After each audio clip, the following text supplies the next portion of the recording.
Dolphins, obviously, that means Tua would not be there. That Minnesota Vikings quarterback situation is fascinating because when he brought up the transition tag for Daniel Jones, did you hear what Team Schefter said might match? He was like, if the Vikings want to get involved, they just moved Grenard. They're obviously doing some salary cap gymnastics. They need to do that. I don't know if they'd be able to afford Daniel Jones out there, but they're talking any quarterback that can layer a football, potentially becoming a Minnesota Viking next year, especially if they're a veteran. Yeah, Tua's not too far removed from like an MVP, caliber type season where he was slinging it all over the yard, and we know accuracy, timing, the shit across the middle, that's his strong suit. But I mean, now how would the money work for Tua if he's released from Miami? Would it be kind of like that Russell Wilson cheap rental for what? Yeah, I believe it's $1.2 million probably. Okay. He could sign the vet min, and then he gets all that money from Miami still. Yeah, so you bring him in to compete maybe with JJ McCarthy for the starting quarterback job. I don't see that being a terrible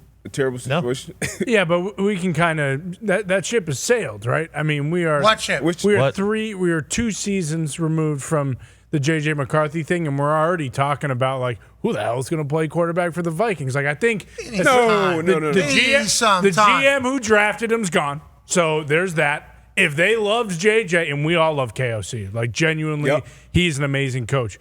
But if they aren't confident now, what is going to change over the next year if he's not going to play this year? Like at this point, JJ McCarthy feels like he might fall into the like, hey, Baker Mayfield. He'll go somewhere else, revitalize his career, fresh start, and Minnesota kind of damn near moves on because they're not going to pick up his 5th-year option. I mean, that is completely out of the question, and this is going to be his third season. Is the JJ train leaving the station in Minnesota already, I'm not going to write him off. The 9 train is out of here? I'm not writing him off. He's still a first-round pick in the building. Like, you bring in somebody for sure, hopefully a veteran that's going to come in and compete with him. But, I mean, he's still young. He's still talented. He showed glimpses at times. Fourth quarter Chicago Bears. Yeah, he definitely looked terrible at other times. Week 1.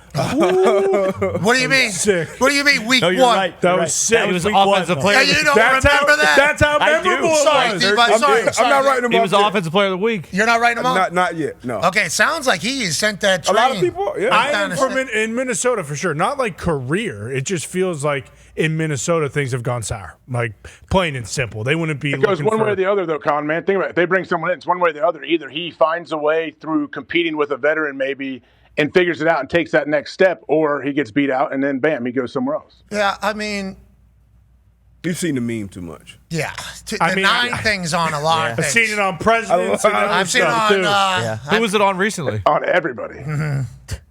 The toll. I guess we're kind of just going down the line. There has to be some sort. Yeah, I'm getting highlight updates from war. This is a crazy thing to be a part of right now. Yeah. We got another one. Put 2 up there. It's like, whoa, scrolling through. We got a scoreboard now on this thing. Kind of just playing Duck Duck Goose over there. But we need to make sure this is not a long. Hey, I don't know. Crazy time to be alive on your phone. Certainly. Mm-hmm. Then Elon comes in and goes, you can go up to the For You thing and just get rid of politics if you want right now. Don't you worry about that. And then you go in there and you're like, I feel like everybody else is watching it right now. Kind of want to be in, We'll keep it in. Yeah, but and then I'm a part of the toxic problem. And X I'm part of the toxic problem. X might be the worst place to get the news on all this. So no, because right there on the bottom, Grok tells me if it's true or not. And then somebody goes to Grok, "Are you sure?" And then Grok goes, "Good point." Yeah, actually. no, I'm not. It is a crazy time to be alive.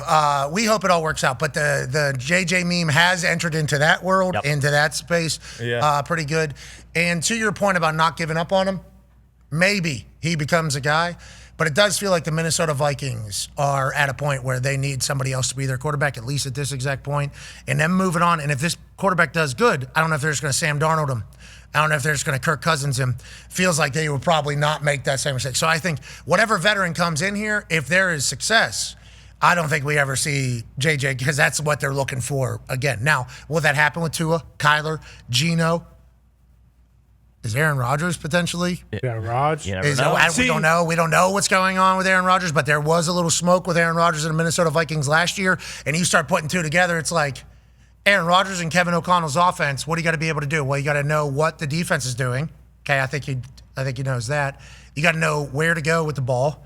and then you got to be able to put the ball there. That is, those are the three things you need to do in a Kevin O'Connell, because there's going to be people wide ass open if you know what the defense is doing with the way he draws up plays.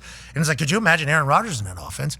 And then everybody's like, well, could you imagine Mike McCarthy? What are we even talking about back in Pittsburgh there? Super Bowl. So it's the Minnesota Vikings quarterback is a massive question mark, I think, this entire offseason. And I don't know how much money they have to really address the entire situation. I guess they're going to try to find it. Not a lot. Yeah, sounds like they're going to try to find it. Yeah, it's going to be interesting. When you have one of the best wide receivers there, that always helps. You have some talented offensive linemen, and obviously the head coach being the play caller helps as well. The only drawback I would see with Aaron is what it's been for the last few years. It's just the age, and like if you're getting a quarterback in the building at this point, it's somebody that you want to like build a future with, especially if they're not hiring the GM until after the draft process, but you're going to have a new GM there with KOC. So I would think it would be someone that you have, at least kind of a longer road. At this point, I see Aaron Rodgers almost being, a year-to-year type thing. After every year, it's like, hey, am I retiring or am I going to continue? So that would be the only drawback. Which would be, but that would be a perfect setup if they still believed in JJ. Yes. Yeah. And then that's he needs reps though. He's got to play.